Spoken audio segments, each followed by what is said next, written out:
I remember it, Steve, yes. It had nothing to do with me from the beginning, but it ended up me because of reputation.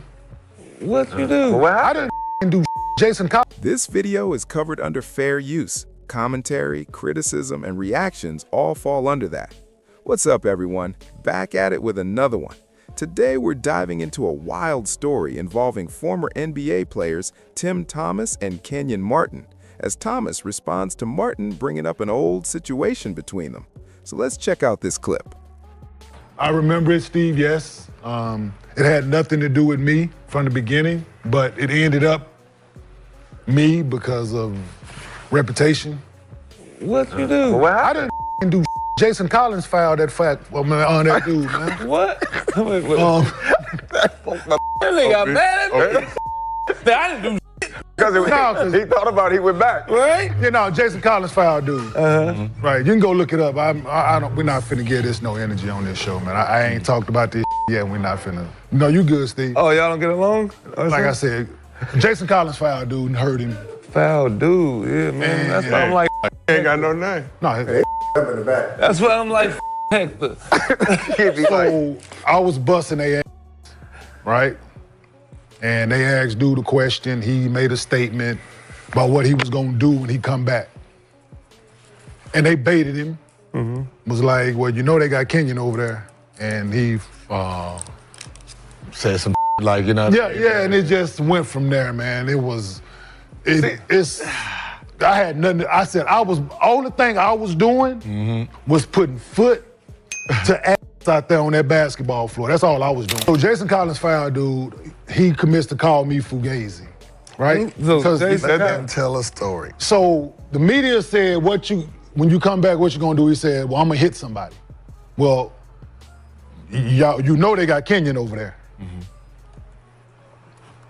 He fake Hugh Fugazi, this, that, and the third. Right? Oh, you can look it up. I'm doing it right now. Please look it up.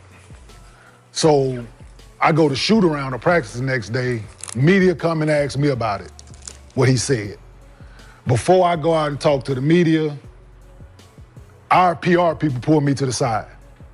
Dude had this to say, woo, woo, woo. They had his picture on the back of the post, Whiny Tim. They had his name, they had his picture on it because he was whining about Whiny Tim.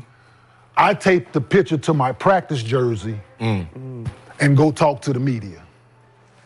That's cold. Trolling in 2003, hard. 4. Hard. 2004, April That's right. 2004. That's hard. They asked me about it. I'm being sarcastic. Like, what y'all talking about? Like, I ain't read no article. Like, what the ain't nobody said nothing to me. But like, I don't know what y'all talking about. But it went from me joking and this, that, and the third. But y'all, then, what I'm.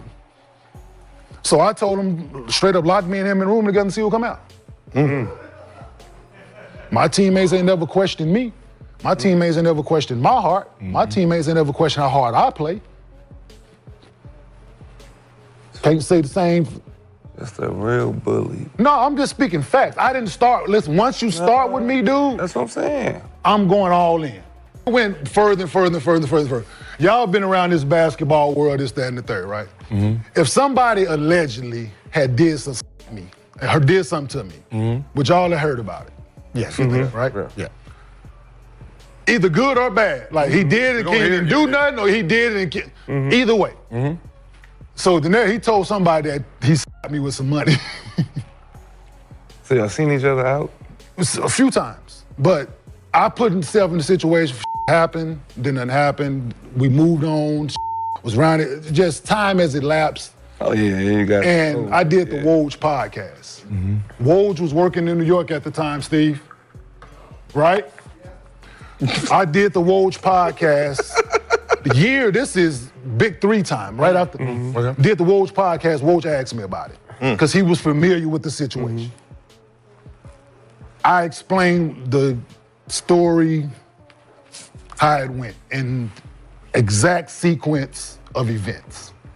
From the floor to right after we played him in the playoffs, saw him in the club, he said some shit, then he came to Dallas and lost his life. Like how they ran up on him and put a rap on him. Yeah. Yeah, exactly the same. So Her whole down when they run up on him for the wrap up. Yeah. Exactly. Just like that. So you know, it went back and forth in the media, and then he said something that caught my attention, like put us in the room and let's see who walk out. So now that's like some. Oh, he don't know he talking to somebody. Yeah. Patterson, Exactly. Patterson in Real Jersey. different. Now you taking it Exactly. besides basketball. Ain't that sweet in Jersey? Yeah. So now it's different. So, you know, the rest of that summer is going on. So I actually caught him in a club in New York. He had his cool on. He was in there. You know, he had the church on the cool.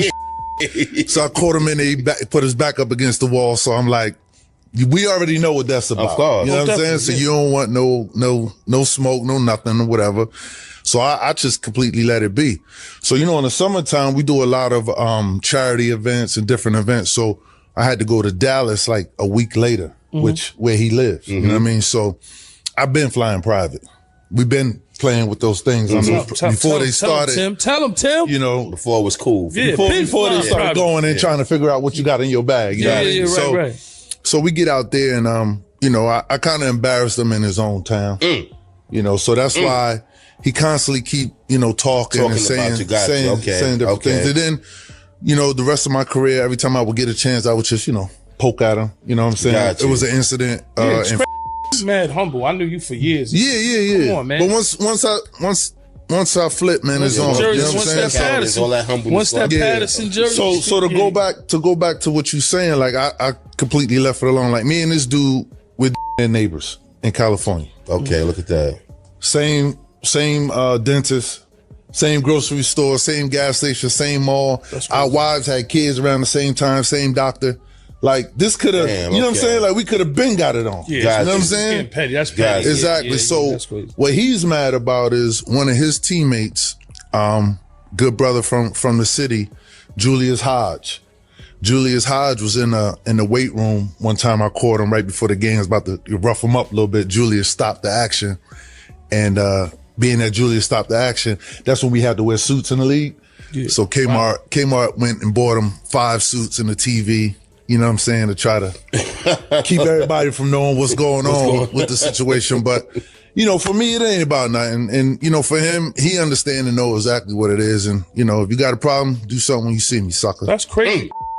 You heard This clip is wild because it shows how some rivalries in pro basketball don't just stay on the court. Tim Thomas breaks down his side of an old situation with Kenyon Martin that started after some words were exchanged publicly. Thomas says the moment that really got to him was when Martin suggested putting both of them in a room to see who would walk out, turning it from simple competition into something personal. He then recalls running into Martin at a New York club, confronting him directly and pressing him against a wall to see if that same interview energy would show up in person. According to Thomas, nothing serious went down, and he chose to let it slide. Later, he traveled to Dallas for an event and felt like he embarrassed Martin in his own city, one reason the story keeps popping up today. Thomas also mentions an incident with Martin's teammate Julius Hodge in a locker room before a game, where things nearly got physical